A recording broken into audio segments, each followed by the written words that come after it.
Kita akan membaca kitab suci dari Ibrani pasal yang ke-13. Kita Ibrani pasal ke-13 ayat 8-9. Saya membaca, saudara membaca ayat ke-10. Yesus Kristus tetap sama baik kemarin maupun hari ini dan sampai selama-lamanya. Janganlah kamu disesatkan oleh berbagai ajaran asing. Sebab yang baik ialah bahwa hati kamu diperkuat dengan kasih karunia, dan bukan dengan berbagai makanan yang tidak memberi faedah kepada mereka yang menuruti aturan-aturan makanan macam itu. Tab 10 semua membaca.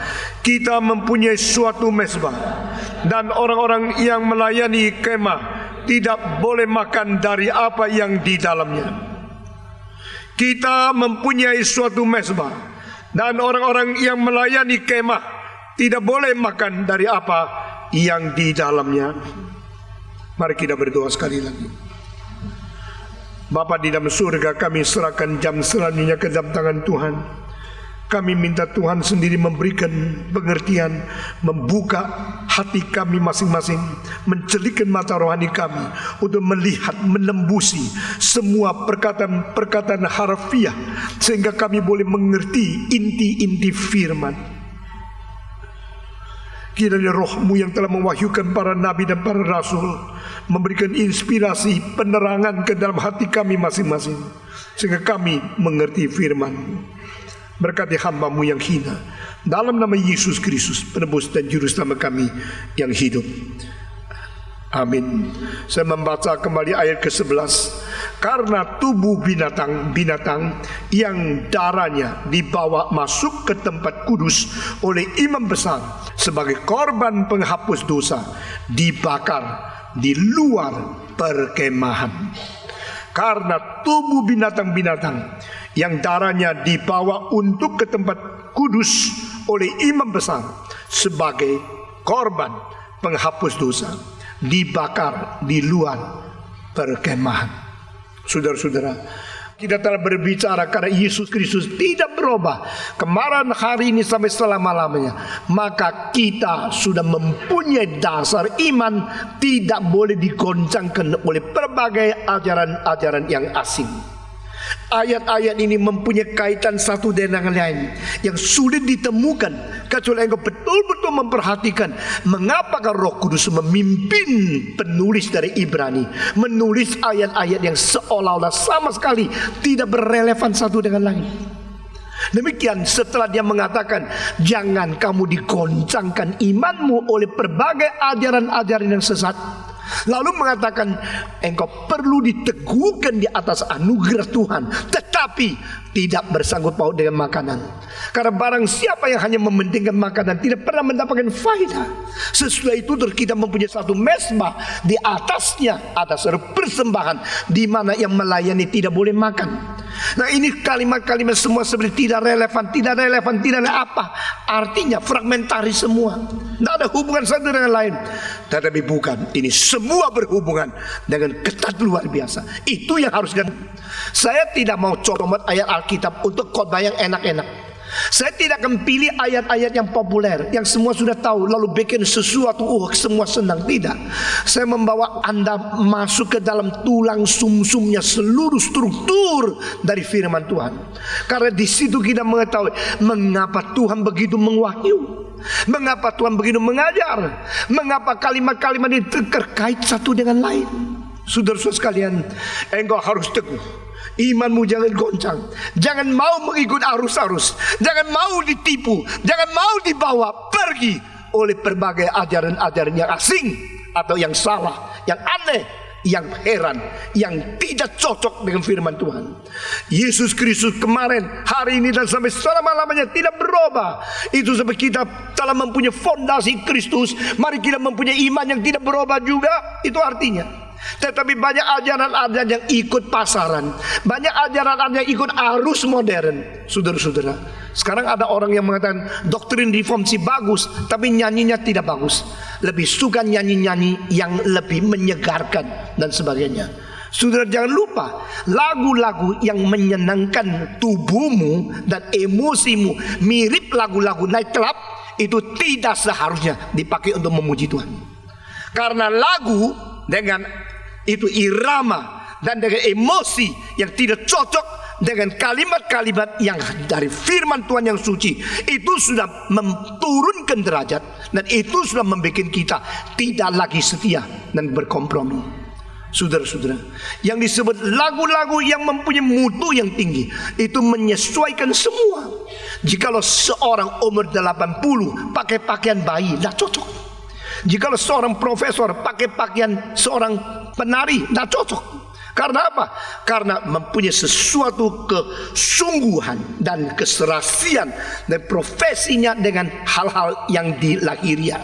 Demikian lagu-lagu yang dipersembahkan kepada Tuhan seharusnya mempunyai sesuatu tingkatan yang cocok dengan istilah-istilah yang dipakai atau huruf yang berada di dalamnya. Itu sebab mari kita belajar tidak lagi menjadi anak-anak yang enak saja, yang senang saja. Anak kecil maunya yang enak, yang manis. Terus makan gula, akhirnya gigi rusak. Karena apa?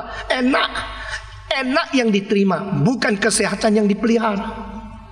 Perasaan yang dilayani, bukan keseimbangan gizi yang diterima. Itu hal yang perlu belajar lebih dalam lagi. Nah saudara-saudara, saya tahu ada orang mempunyai bakat bikin lagu. Saya mempunyai bakat bikin lagu, tapi saya harus membuat lagu itu sesuai dengan firman dan irama dan musik melodi, supaya menjadi sesuatu yang cocok dipersembahkan kepada Tuhan. Saudara-saudara sekalian, ini merupakan sesuatu hal yang sudah dilupakan oleh banyak orang. Zaman Gregory the Great, dia mengumpulkan semua lagu, lalu dia mensutir sehingga ini boleh dipakai, itu tidak boleh. Akhirnya itu menjadi Gregorian chant. Demikian iman kita, hidup kita, kelakuan kita, pikiran kita, pengertian kita semua serasi. Jangan self-centered. Tuhan senangkan saya ya, bukan saya senangkan engkau, bukan engkau senangkan saya. Itu menjadi sesuatu yang sasaran yang kita harus capai juga untuk berhidup gerejawi, dan bukan gereja ini hanya dipungut enaknya saja. Kalau dengar khotbah di sini enak, kalau nyanyi ke gereja lain. Saudara-saudara, saya tidak tahu engkau mau apa. Engkau percaya bahwa di sini ada motivasi untuk mengimankan semua dengan sungguh-sungguh. Waktu engkau masih naif, engkau silakan pilih-pilih. Tapi engkau kalau mau dewasa, mau bertumbuh, engkau mulai memikirkan dengan baik-baik. Hari depan saya harus bagaimana hidup seorang Kristen yang baik. Saudara-saudara sekalian, kita teruskan di sini. Nah, di sini dikatakan bahwa engkau jangan disesatkan atau ikut akan berbagai ajaran-ajaran yang asing. Engkau harus diteguhkan imanmu oleh anugerah, bukan oleh makanan.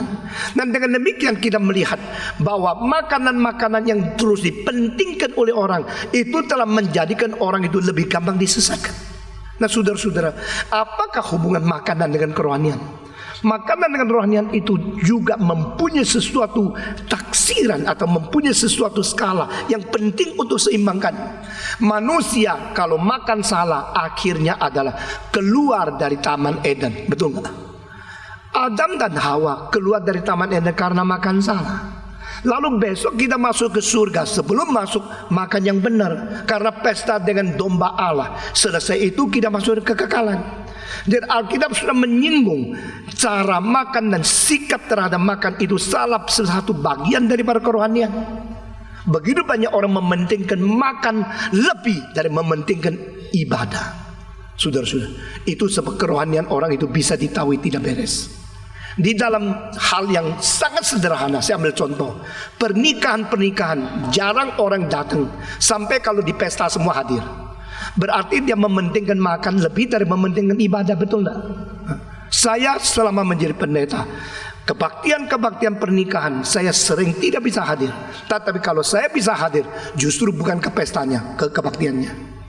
Karena makanan tidak boleh menjadi hal yang paling penting di dalam kerohanian kita. Nah saudara-saudara, engkau dengan anugerah perlu diteguhkan, tetapi bukan tentang makanan.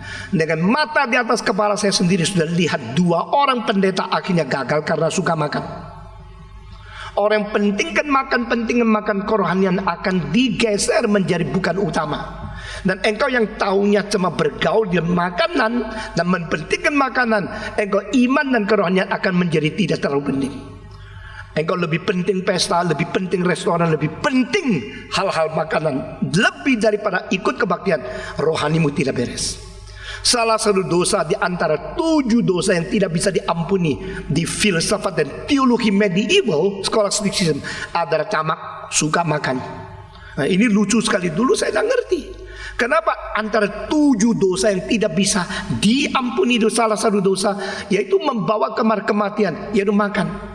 Justru secara medis saja banyak orang makan salah akhirnya mati. Karena apa? Terlalu banyak kolesterol. Karena apa? Makannya tidak seimbang. Jadi makanan itu pun perlu kita mengetahui tidak terlalu seharusnya dipentingkan lebih dari kerohanian.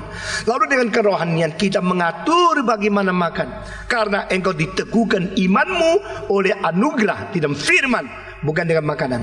Barang siapa yang mementingkan makanan saja tak pernah mendapatkan faedah itu. Sesudah itu baru masuk ke dalam satu ayat yang sangat heran sekali. Di sini kita mempunyai satu mesbar. Mesbar ini di atasnya persembahan itu tidak boleh dimakan oleh yang melayani. Loh, ini apa lagi ini?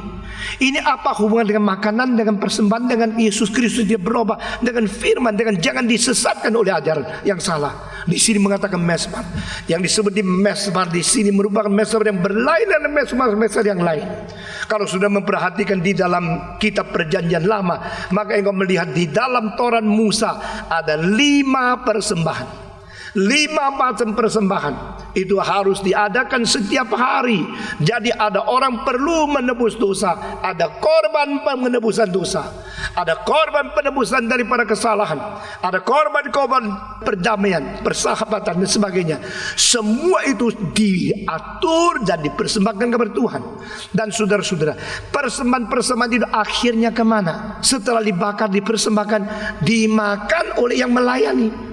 Tetapi di sini dikatakan, di sini kita mempunyai satu mesbah, dan di atas mesbah persembahan itu tidak boleh dimakan oleh yang melayani. Apa artinya ini? Ini satu ayat yang aneh sekali. Di sini mengingatkan orang Israel bahwa memang orang Israel kalau memberikan persembahan, lalu persembahan itu disembelih, darahnya dialirkan, lalu dipersembahkan. Tetapi orang-orang yang menyembahkan, yaitu imam-imam, justru mendapatkan makanan daripada persembahan itu. Tetapi di sini katakan ada satu persembahan, satu mesbah, di atasnya ada sesuatu korban yang melayani tidak boleh makan. Ini sebenarnya berbeda dengan semua persembahan 5 macam itu. Tapi ada persembahan satu-satunya, satu kali, 1 tahun 1 kali. Persembahan ini persembahan yang khusus. Itu adalah persembahan yang unik, persembahan pada tanggal 10 bulan 7 setiap tahun. Itu hari Kerafiran. Di sini ayat ini khusus ditujukan kepada hari Kerafiran. Berarti apa? Setiap tahun begitu banyak persembahan. Saben hari ada orang memberikan persembahan, khususnya tanggal 1, tanggal 15. Tetapi selama 365 hari hanya ada 1 hari. Di situ ada persembahan yang korbannya tidak boleh dimakan oleh yang melayani. Itu korban apa? Itu korban seekor domba yang hanya umur 1, yang sehat, tidak bercacat celah, tidak bersakit penyakit. Dia sempurna, sehat, kuat, sudah menjadi dewasa. Domba itu hari dewasanya kira-kira 1 tahun. Dilahirkan sampai umur 1, dia itu sudah dewasa dan sudah akil balik, sudah kuat, sehat. Kondisi badannya paling sehat. Dan pada waktu umur 1 sehat dengan sempurna, tidak bercacat celah, dilihat daripada seluruh anggota tubuh. Dia tidak ada cacat celah, baru boleh bersembahkan. Dan ini persembahan adalah untuk mengalirkan darah, dan darah persembahan hari itu semua harus dialirkan dan dibawa oleh imam besar. Imam besar membawa darah-darah itu kemana? Ke tempat suci, menghadap tempat maha suci. Nah, di sini persembahan ini tidak boleh dimakan oleh imam-imam. Ini persembahan lain dengan persembahan yang lain.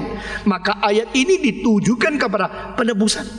Ayat ini ditujukan kepada sesuatu yang serasi dengan seluruh surat Ibrani.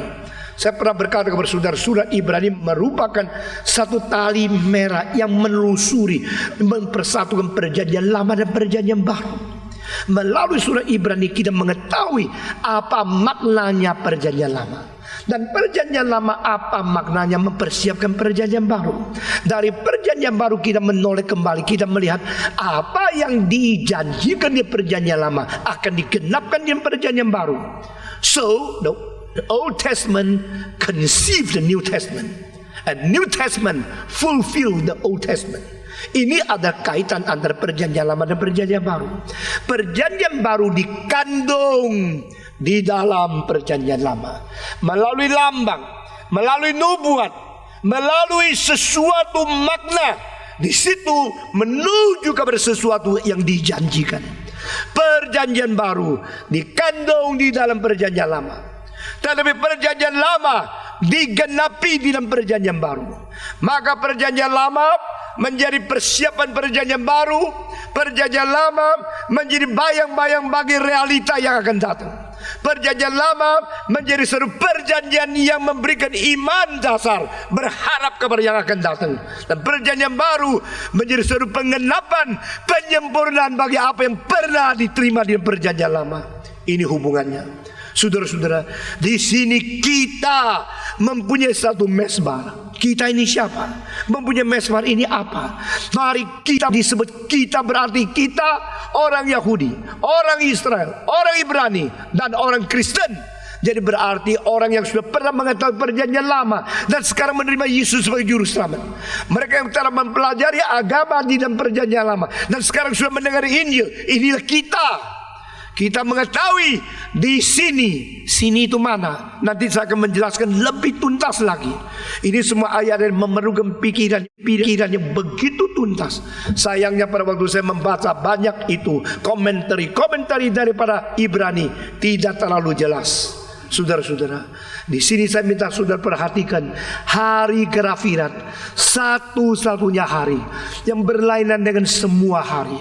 Satu tahun hanya satu kali, dan hari itu adalah hari di mana seluruh dosa Israel harus ditebus. Seluruh bangsa harus mengaku dosa. Seluruh umat harus berlutut, harus menyiksa diri, harus menderita di dalam batinnya, minta pengampunan dari Tuhan. Saudara-saudara, apa yang diperlukan di Indonesia bukan peperangan, bukan bom waktu, bukan meledak secara teroris. Yang perlu di Indonesia adalah setiap orang mengaku dosa, bertobat di hadapan Tuhan. Kalau tidak, negara ini tidak ada pengharapan. Dari presiden sampai pengemis, semua menyelidiki diri. Apakah saya hidup betul-betul takut kepada Tuhan? Apakah saya hidup sungguh-sungguh hidup sesuai dengan kebenaran? Apakah saya hidup mencintai akan bangsa, melayani akan rakyat, betul-betul berkorban demi memperbaiki negara dan situasi zaman ini? Itu yang diperlukan. Dan contoh-contoh teladan karakter itu yang perlu, bukan ambisi-ambisi pribadi yang mau jadi presiden. Setelah reformasi, supaya kita tidak KKN, lebih KKN. Setelah reformasi kita mau supaya lebih bersih, lebih kotor. Supaya setelah reformasi kita menghancurkan akan korupsi, lebih korupsi. Setelah kita menjatuhkan presiden yang kita anggap tidak baik, lebih banyak orang tidak baik ingin jadi presiden. Negara ini akan hancur jika tidak bertobat. Jadi saya matikan kamu supaya saya menang, engkau bom aku supaya engkau menang. Tidak ada gunanya. Yang berguna adalah kita bertobat, mengaku dosa. Hari Kerafirat tanggal 10 bulan 7 adalah hari disuruh seluruh umat, seluruh jemaat, seluruh rakyat bertobat, mengaku dosa, dan supaya dosa ditebus. Siapa menebus? Yang menebus adalah seorang yang harus mengetahui dirinya perlu ditebus. Nah, di sini paradoks, di sini kesulitan. Imam besar yang harus menebus dosa seluruh umat, dia sadar dia sendiri berdosa. Maka hari Kerafirat di dalam penebusan itu dua langkah. Pertama, seorang imam besar harus minta pengampunan kepada diri sendiri, menebus dosa sendiri. Baru langkah kedua, dia berdoa minta penebusan dosa untuk seluruh umat. Ini adalah hari kekafiran. Dan pakai satu mesbah di mana domba itu dipersembahkan, darahnya itu dialirkan, ditampung, lalu dibawa masuk ke tempat suci.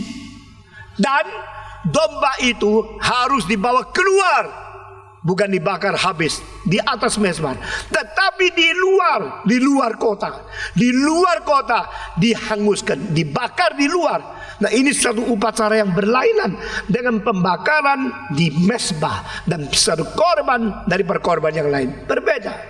Nah, saudara-saudara, ini yang dikatakan di ayat 10 dan ayat 11, kita mempunyai suatu mesbah yang orang-orang yang melayani kemah tidak boleh makan dari apa yang di dalamnya, karena tubuh binatang itu harus dibakar di luar perkemahan.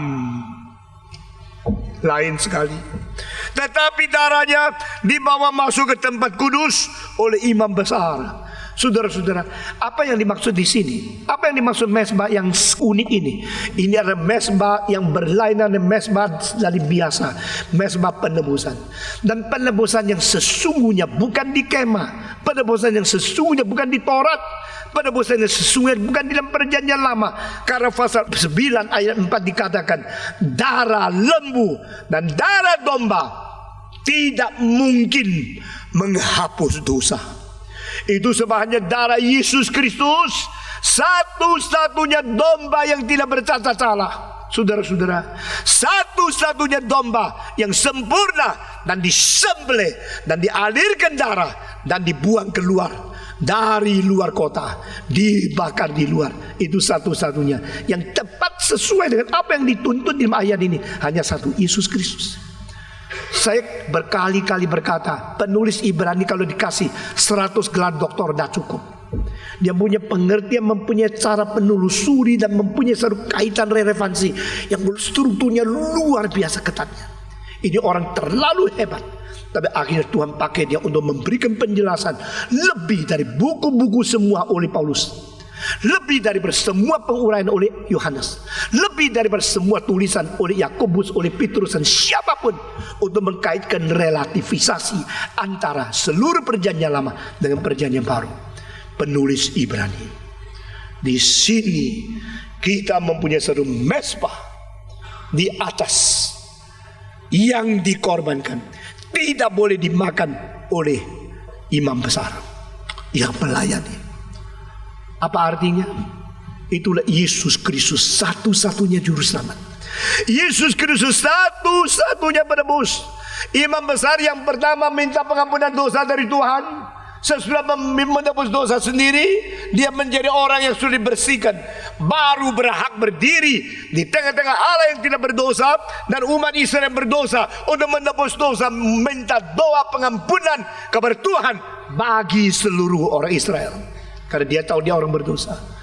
Tetapi di sini tidak ada satu mesbah, yaitu mesbah dari Yesus Kristus. Behold, the Lamb of God who takes away the sins of the world. Saya merasa heran sekali. Yohanes Pembaptis begitu jitu, begitu singkat dan tepat, dan begitu dinamis, dan begitu berani mengatakan kalimat-kalimat yang paling pendek, tapi di dalamnya memiliki pengertian bobot yang paling complicated daripada pengertian seluruh perjanjian lama. Paul Tillich mengatakan Martin Luther ada seorang great reductionist. Martin Luther bisa mengutarakan beberapa kalimat yang isinya beribu-ribu kalimat. Tapi saya mengatakan bukan saja Martin Luther, tapi yang paling besar jasanya dia mereduksi itu adalah Yohanes Pembaptis. Yohanes Pembaptis menyimpulkan seluruh perjanjian lama menjadi hanya berapa kalimat saja. Lihatlah anak domba Allah yang mengangkut dosa manusia. Tak ada orang bisa menyimpulkan begitu singkat, begitu jitu, begitu dinamis, dan begitu kental satu kalimat mewakili seluruh perjanjian lama. Dan perjanjian lama minta pengampunan dosa, perlu satu korban. Korban itu domba. Domba itu siapa? Tak pernah tahu. Dan sekarang semua disimpulkan mengatakan, lihat inilah dombanya, inilah yang akan naik ke mesbah. Ini yang dimengerti di sini. Kita mempunyai satu mezbah di mana di atasnya ada korban, dan korban ini tidak boleh dimakan oleh orang-orang yang melayani. Saudara-saudara sekalian, Tuhan sangat memelihara orang melayani Tuhan, sehingga kalau mereka makan daripada korban. Dan korban itu tak mungkin diberikan dengan domba-domba yang sakit, yang cacat, yang kanker, atau yang mempunyai kontaminasi daripada segala penyakit. Tidak. Itu semua yang paling bersih yang diperiksa. Di situ yang melayani mezbah, mereka boleh memakan makanan yang paling sehat. Jadi saudara jangan kira kalau menyerahkan diri menjadi hamba Tuhan, besok you paling cilaka, paling miskin. Tidak, you tetap dipelihara oleh Tuhan. Dan Tuhan akan memberikan kepada engkau sesuatu jatah berkat yang tidak kalah sama orang lain. Tuhan bukan membuang hambanya, Tuhan tetap menjaga. Saudara-saudara, saya bisa kok 1 tahun 300 kali naik kapal terbang, naik bus berpuluh-puluh jam 1 bulan. Terus angkat koper, naik turun, terus gini. Tapi Tuhan menjaga. Saudara-saudara, Tuhan tidak lupa siapa setia melayani dia. Ya. Engkau yang untungnya 50 kali lebih banyak dari saya, tidak tentu hatimu lebih sukacita dari saya. Betul nggak? Tidak tentu engkau lebih sehat dari saya, karena Tuhan memelihara. Dan Tuhan juga memelihara hambanya melalui nyonya yang baik. Itu sebab kalau you menjadi hamba Tuhan, bisa dapat nyonya yang baik. Saudara, kita teruskan. Nah, setelah berdoa minta pengampunan dan penebusan bagi diri, lalu mulai menebus dosa untuk seluruh jemaatnya, seluruh umat Tuhan. Tetapi di sini dikatakan ini ada hari kelahiran untuk mengindikasikan Yesus Kristus yang sungguh-sungguh di atas mezbah itu. Nah saudara-saudara, mezbah itu merupakan sesuatu tempat untuk memberikan korban. Tetapi korban-korban di seluruh perjanjian lama hanya adalah indikasi lambang Yesus akan datang. Sehingga mezbah yang sesungguhnya itu bukan mezbah di dalam perjanjian lama. Mezbah yang sesungguhnya itu adalah di atas Golgota. Nah di sini karena kita mempunyai satu mezbah, kita mempunyai satu mezbah, di atasnya korban tidak boleh dimakan oleh pelayan.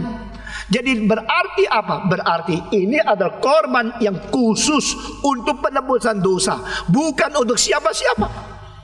Nah, saudara-saudara sekalian, pada waktu Ibrani ini ditulis, tidak lama kemudian kita melihat bahwa orang Israel sudah tidak ada lagi mezbah. Jadi ini ada mezbah, orang Israel tidak ada mezbah. Ini satu sindiran yang besar, ironis.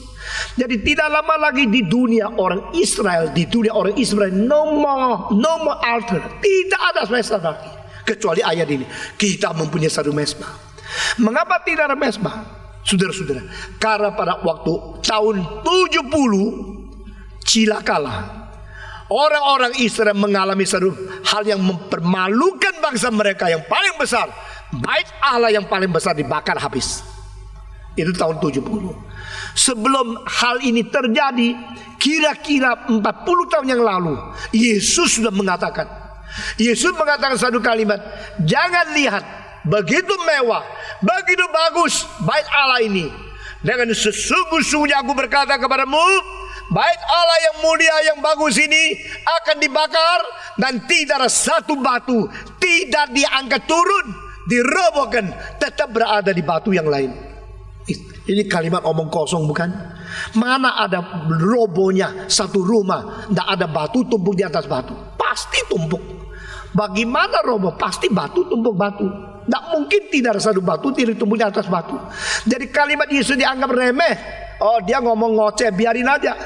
Tapi apa yang dikatakan Yesus, tak mungkin satu kalimat tidak jadi, karena dia Tuhan. Saudara-saudara, siapa merobohkan batu, tidak meninggalkan batu di atas batu. Siapa menghancurkan Roma, tidak ada batu, masih tinggal di atas batu. Tetapi Yesus mengatakan kalimat ini karena dia mengetahui kebenaran, dan dia sendiri adalah ansihnya kebenaran itu. Setelah Yesus berkata kalimat itu kira-kira 40 tahun, sungguh-sungguh terjadi. Nah saudara perhatikan, itu yang dikatakan ada satu bait Allah yang didirikan oleh seorang raja, namanya siapa? Herodes. Herodes adalah salah satu arsitek yang terbesar sepanjang sejarah. Saya kira keunggulan dia pada zamannya tidak kalah dengan Frank Lloyd Wright, dari Chicago atau daripada seorang nama IMP dari Guangdong. Saudara-saudara, IMP begitu terkenal sekarang abad ke-20, tapi Herodes adalah arsitek lebih atau tidak kalah besar dari dia pada abad 1. Herodes bisa bikin Herodion, satu istana yang 9 susun bukan ke atas tapi ke bawah gunung.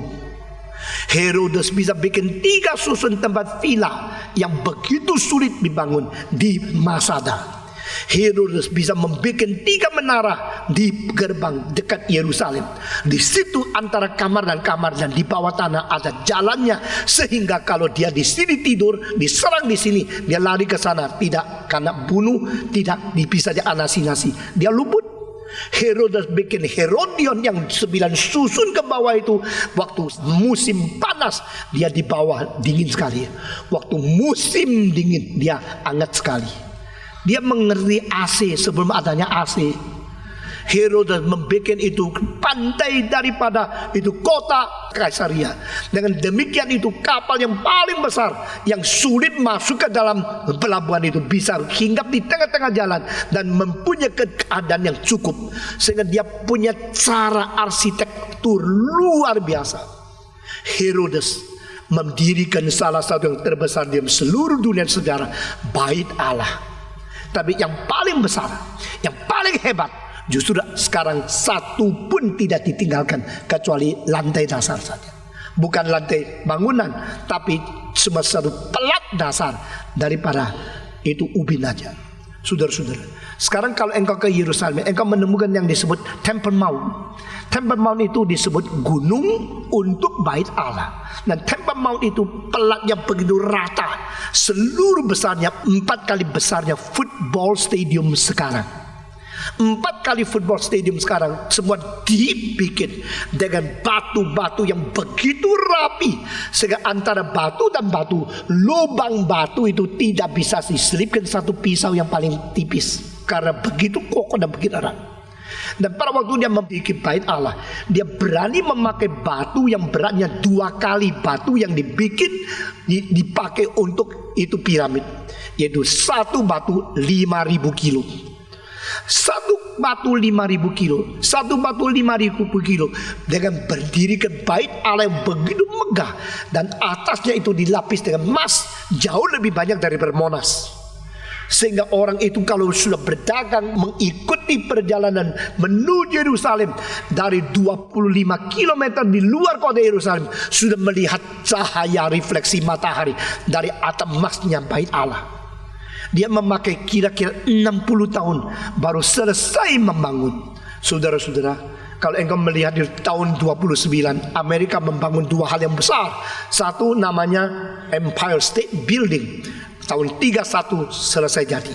Yang satu lagi di pantai barat, yaitu Golden Gate Bridge di San Francisco.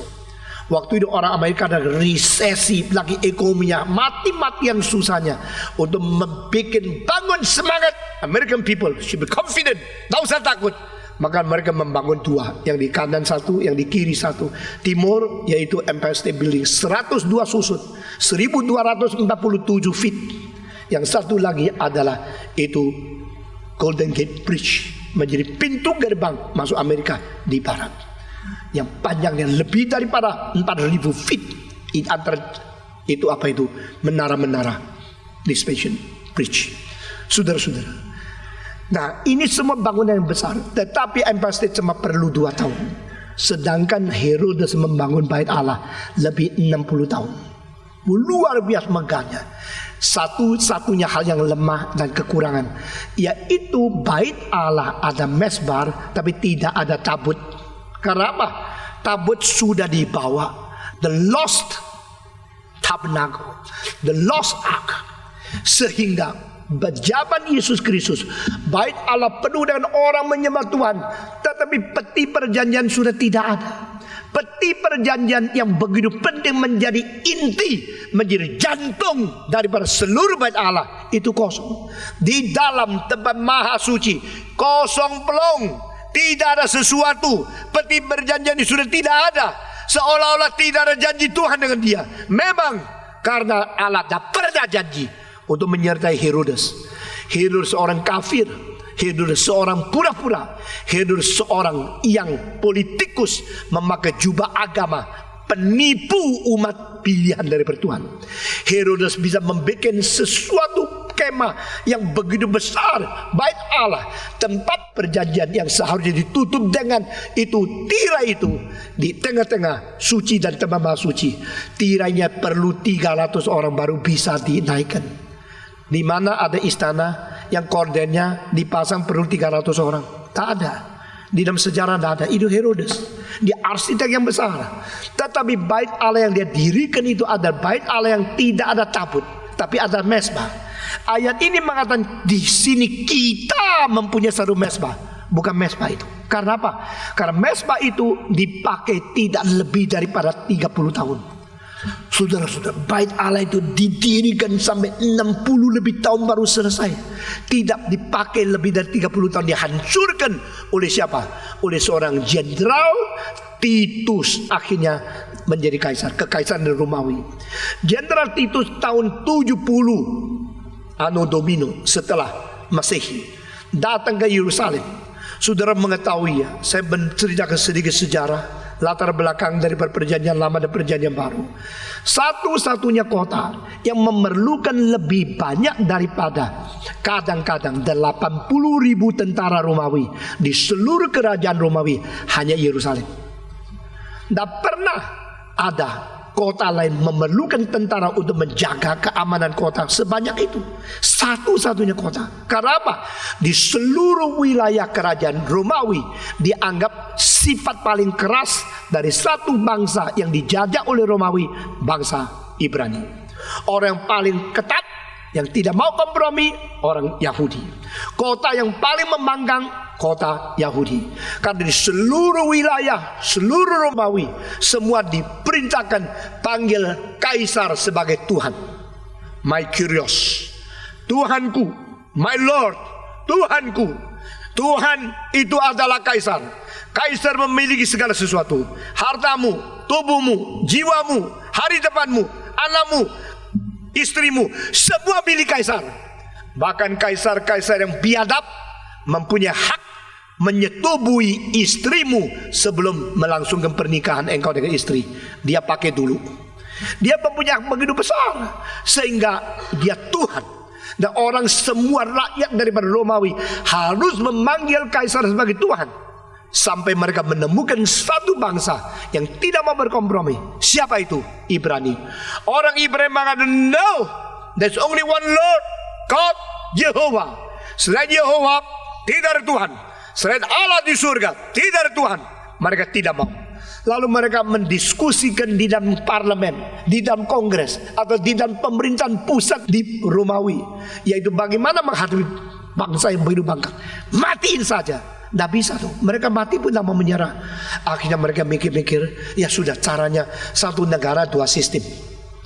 Satu negara dua sistem itu mulai zaman itu. Bukan mulai Deng Xiaoping, Tiongkok sama Hong Kong. Bukan. Ini kopi, saudara-saudara. Kalau engkau ke Hong Kong, engkau selalu dengar ikut liangzi. Satu negara dua sistem. Ini kopi, fotokopi modern. Itu yang asli dari kerajaan Romawi. Kerajaan Romawi mana semua boleh, tetapi harus menyebut kaisar sebagai Tuhan. Hanya diizinkan orang Ibrani di Yerusalem boleh tidak menyebut kaisar Tuhan.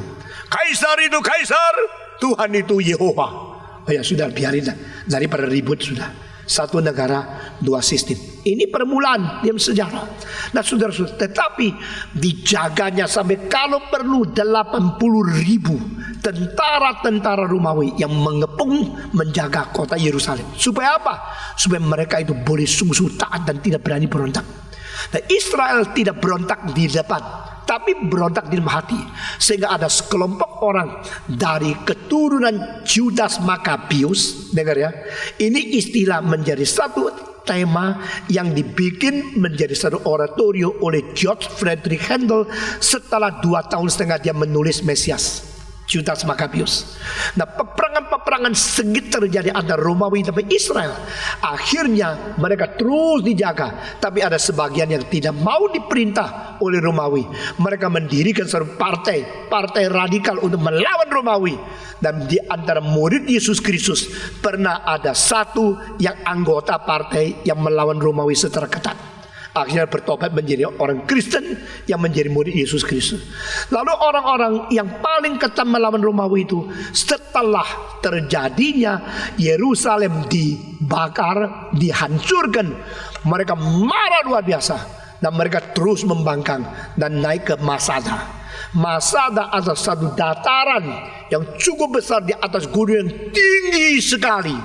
Dan tentara apapun sulit untuk melawan orang di atas Masada.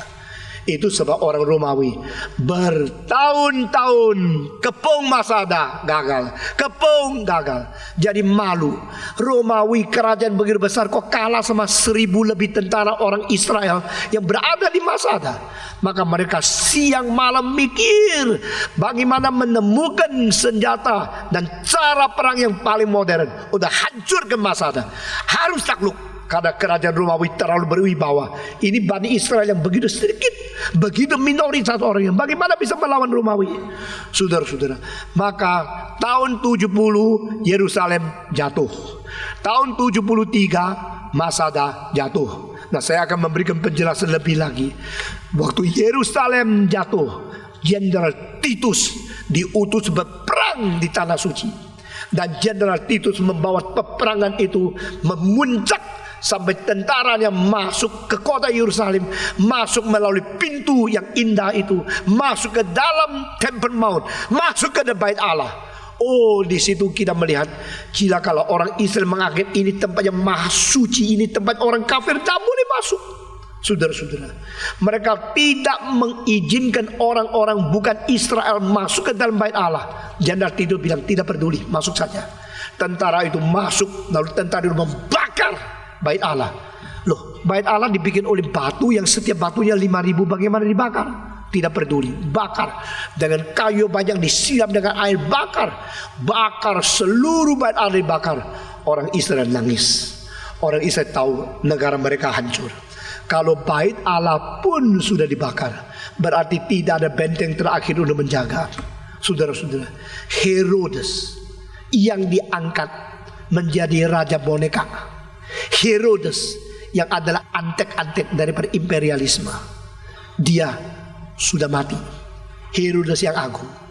Bait Allah yang dibangun untuk apa? Untuk orang Israel beribadah kepada Tuhan Allah, sambil beribadah sambil memikirkan ini jasa Herodes. Kalau demikian Herodes meskipun orang kafir, tapi dia toh membuat kita boleh beribadah di tempat yang begitu megah. Mari kita tidak menjunjung tinggi dia, membiarkan dia dari raja. Itu adalah taktik politikus. Politikus selalu merasa mereka lebih besar dari Tuhan Allah. Jadi caranya adalah mereka berusaha membangun gedung-gedung yang bagus untuk orang Kristen, orang Islam, orang Buddha, mengingat akan jasa mereka. Nah, ini adalah cara yang keji. Gedung-gedung beragama harus didirikan oleh orang beragama yang sungguh-sungguh. Tidak boleh didirikan oleh orang yang memberikan uang untuk mencapai ambisi politik. Ini kita harus belajar semua, saudara-saudara sekalian. Setelah Herodes bangun lebih dari 60 tahun, dipakai tidak lebih dari 30 tahun, Tuhan bilang, bocah, ya, engkau jangan kira engkau bisa menipu saya. Saya tidak perlu bait ini, saya tidak perlu gedung, bakar aja. Tuhan mengizinkan musuh orang Yahudi membakar bait Allah yang orang Yahudi, karena bait Allah dari orang Yahudi bukan dibangun oleh orang Yahudi. Semua penipuan di dalam masyarakat ini seperti tidak ada orang tahu. Siapa bisa menipu Tuhan? Tuhan mengatakan silakan bakar. Maka pada waktu itu Titus bakar. Pada waktu bakar, batunya tidak roboh. Tetapi yang heran, antara batu dan batu ada selang-selang itu keluar cairan yang kilat sekali. Yaitu ada mengalir emas yang sudah leleh, yang sudah cair, turun. Loh, kok ada emas? Maka dia perintahkan, Semua serdadu setelah bakar tidak boleh pulang. Perintahkan orang-orang semua taat kepada perintah ini. Setiap batu harus diangkat turun. Tidak ada satu batu boleh tetap berada di atas batu yang lain. Baru kita tahu kalimat Yesus itu harus digenapi. Saudara mengerti? Jadi mengangkat batu 5.000 kilo berapa orang? Saudara bisa membayangkan tidak ada satu batu masih boleh di atas satu batu yang lain. Berarti semua mesti diangkat. Bait Allah yang begitu besar dan tidak ada satu batu boleh berada di batu yang lain. Berarti hancur total. Itu sebab engkau kalau ke Yerusalem, jangan kira ada pendeta-pendeta yang tidak belajar. Taunya wah sudah ke Yerusalem, sudah lihat, sudah mengerti, sudah lebih dekat dengan Tuhan. Sudah tidak belajar, sudah tidak tahu. Saudara melihat di Yerusalem tidak ada bait Allah, yang ada masjid. Masjid yang didirikan sudah lebih daripada 1000 tahun oleh orang Islam untuk menjajah, menempati tempat yang dulu pernah dipakai untuk menjadi bait Allah yang sudah dihancurkan sampai tidak ada satu batu di atas batu yang lain. Pada hari itu, hari perkabungan, karena bukan pada waktu didirikan tidak ada tabut, waktu diturunkan kaki tiang daripada api, daripada 7 kaki tiang itu dibawa keluar, dihancurkan, dibawa pergi ke Roma. Tentara-tentara orang Romawi mengangkat kaki tiang itu, diabadikan menjadi fresko yang diukir di atas gerbang Titus yang sekarang berada di kota Roma, Roman Forum. Saya pergi lihat sendiri. Saya ingin menangis. Saya melihat bagaimana orang Israel bangkang melawan Tuhan. Mereka tidak perhatikan firman Tuhan, cuma perhatikan keuntungan diri, memperhatikan diri sendiri, pura-pura munafik, pakai topeng agama, tidak sungguh-sungguh takut kepada Tuhan. Kalimat setiap kata dari Tuhan harus digenapi. Israel hancur. Sampai hari ini tidak ada bait Allah. Dan ada mezbah lagi? Tidak ada. Tempat maha suci pun tidak ada tabut. Tempat suci pun kaki dia dihancurkan. Mana lagi di tempat luar? Itu mezbah sudah tidak ada.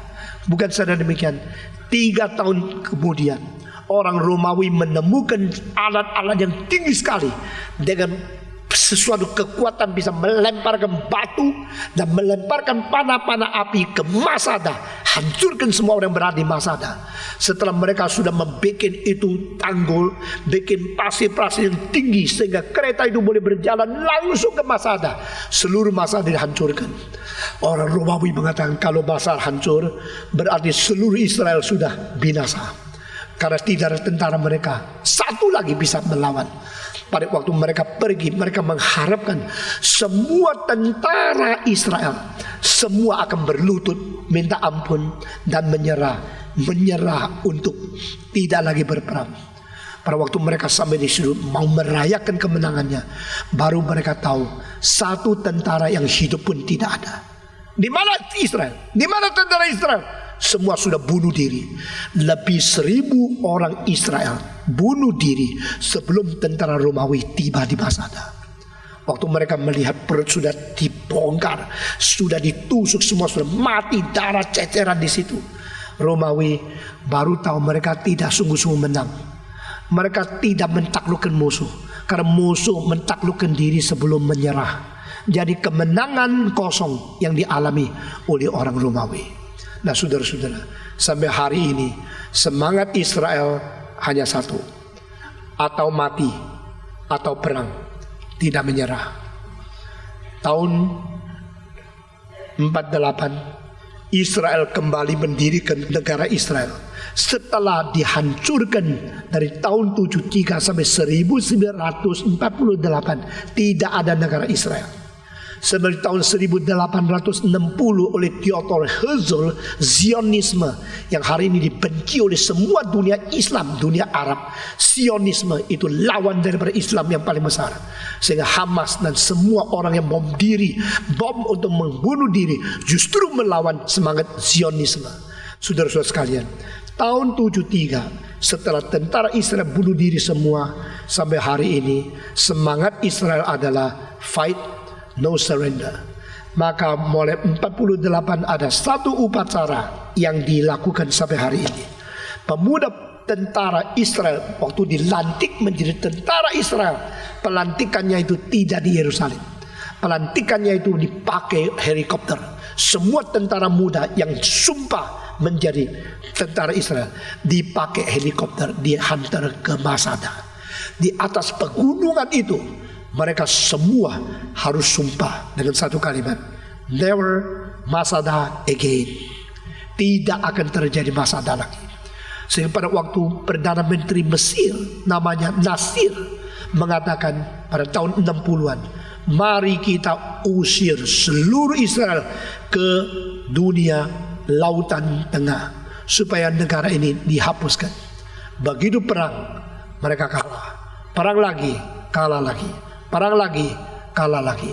Tentara Israel pernah menjadi tentara yang berkekuatan yang paling besar ketiga di seluruh dunia. Meskipun bangsa yang kecil, orang yang sedikit sekali, tapi mereka betul-betul tidak mau menyerah. Saudara-saudara, sekarang seluruh dunia mungkin cuma Israel yang bisa menemukan kapal terbang yang kecil sekali, terbang sendiri, dan tidak ada orang yang perlu di dalam. Karena terlalu kecil, orang masuk di dalam tidak bisa terbang. Kapal terbang kecil itu terus terbang, lalu terus foto, sehingga semua yang difoto langsung dikirim pulang ke pusat menjadi satu deteksi daripada apa yang menjadi ancaman dari musuh. Tidak ada negara lebih canggih dari itu. Dan kalau kapal terbang itu ditembak jatuh, tidak apa. Sebelum jatuh 1 detik, semua itu foto berjuta-juta sudah masuk ke kantor dengan fax yang tinggi sekali, dengan cara elektronik yang tidak dimengerti oleh orang lain. Nah sekarang Taiwan, Tiongkok semua ingin mendapatkan kapal terbang seperti itu. Saudara, ini sudah ditemukan lebih dari 12 tahun yang lalu. Ini Israel. Jadi pada tahun 70 itu bait Allah hancur. Tahun 73 Israel tentara hancur. Sampai sekarang tidak ada mesbah. Tapi di sini katakan kita ada satu mesbah. Saya sangat tergerak. Apa artinya ini? We have one altar. Altar ini adalah yang dilambangkan di dalam hari kelahiran, diwujudkan di dalam Jojota, dilangsungkan di dalam hati kita sampai hari ini, yaitu salib Kristus, juru selamat satu-satunya, Yesus yang berada di mesbah. Lalu apa artinya? Darah dibawa ke tempat maha suci, tetapi tubuhnya dibakar di luar. Nah saudara-saudara, ini tidak mungkin dimengerti kecuali engkau menjadi orang Kristen. Ini engkau tidak mungkin mengerti dan perjanjian lama. Engkau menuju kepada Yesus Kristus. Karena apa? Darah Yesus Kristus mulai dialirkan bukan di Jojota, tapi di Yerusalem. Ini sesuai dengan perkataan Yesus Kristus. Hai Yerusalem, Yerusalem, engkau selalu membunuh nabi. Orang mengatakan engkau pergi kah? Engkau menuju Yerusalem kah? Tahukah tidak Yerusalem sedang menunggu, satu perangkap sudah disediakan. Kalau engkau masuk, engkau ke perangkap, engkau akan dibunuh karena Herodes sudah bersedia mematikan engkau. Yesus menjawab, beritahu kepada serigala itu, saya anak manusia hari ini, esok terus berjalan ke Yerusalem. Hari ketiga hal-hal tentang aku pasti digenapi. Yesus tidak takut. Yesus tidak takut. Yesus harus dihukum mati di Yerusalem. Yesus harus menderita di Yerusalem.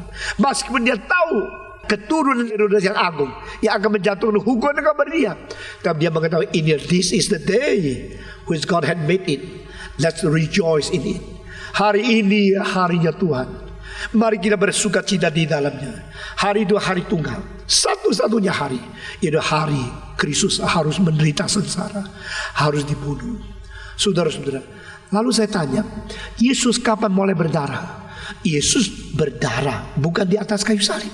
Engkau bilang waktu dipaku untuk berdarah. Tidak. Yesus berdarah pada waktu Herodes memaksakan mahkota duri ke atasnya. Jadi darah dialirkan di Yerusalem. Yerusalem, Yerusalem. Nabi mengalir darah di luar kota Yerusalem, tidak mungkin. Nabi hanya mengalir darah di Yerusalem. Tapi di sini katakan darahnya masukkan ke tempat maha suci. tubuhnya dibakar di luar kemah. Apa arti? Yesus justru tidak dibunuh di Yerusalem. Yesus tidak dibunuh di kota Yerusalem. Yesus dibunuh di Golgota, di luar kota Yerusalem. Nah, ini sungguh-sungguh menggenapi apa yang dilambangkan di seluruh kitab suci. Darahnya masuk kemah, tubuhnya dibakar di luar. Yesus mengalir mulai pada waktu Herodes memberikan mahkota kepada dia, dipecut. Kalau engkau melihat lukisan daripada Matius Grunewald, engkau melihat sesuatu ngerian yang luar biasa.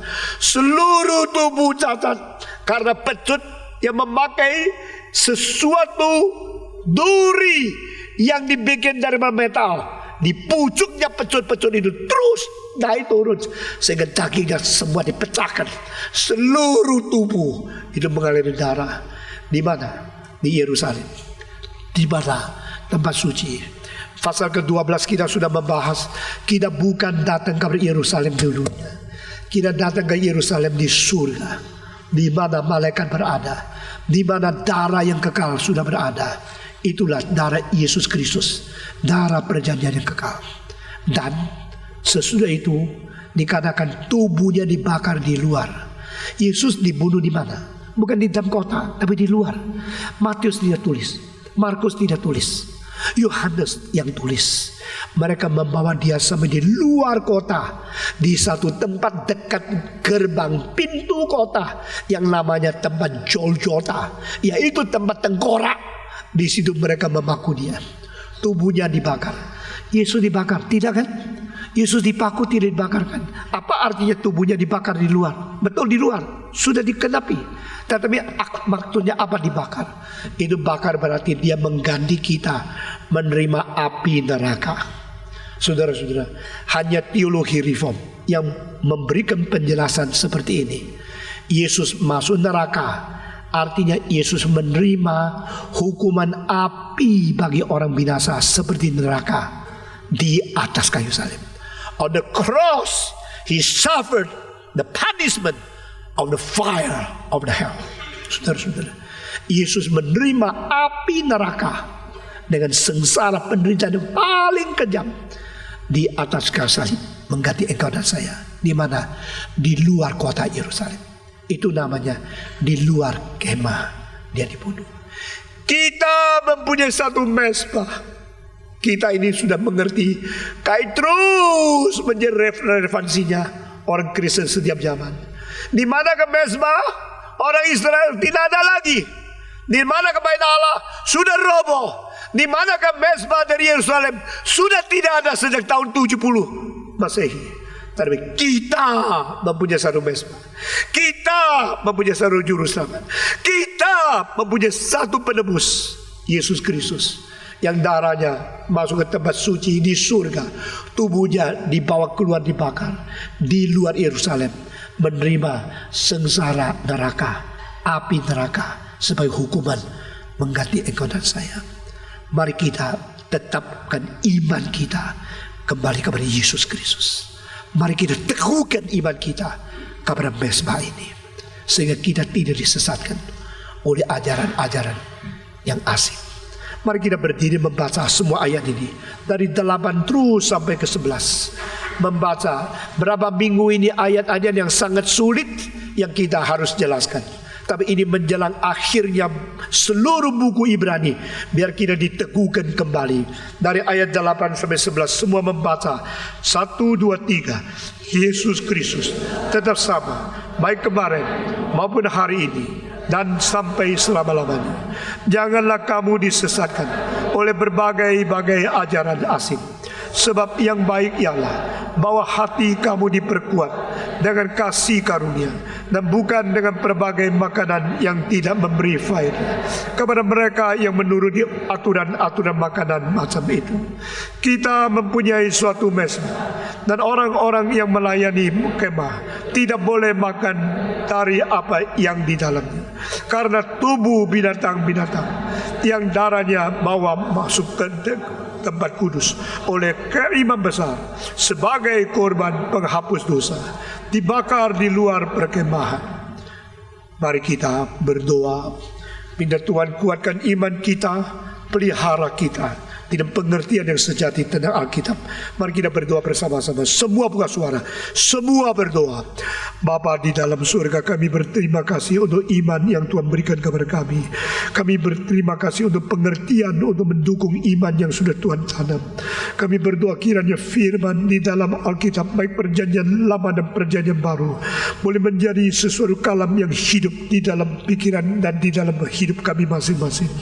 Sehingga kami boleh menyatakan kemuliaan Tuhan melalui tingkah laku, percakapan, pengertian iman kami. Dengar doa kami, berkati apa yang sudah kami dengar, berkati kami supaya kami boleh memuliakan nama Tuhan.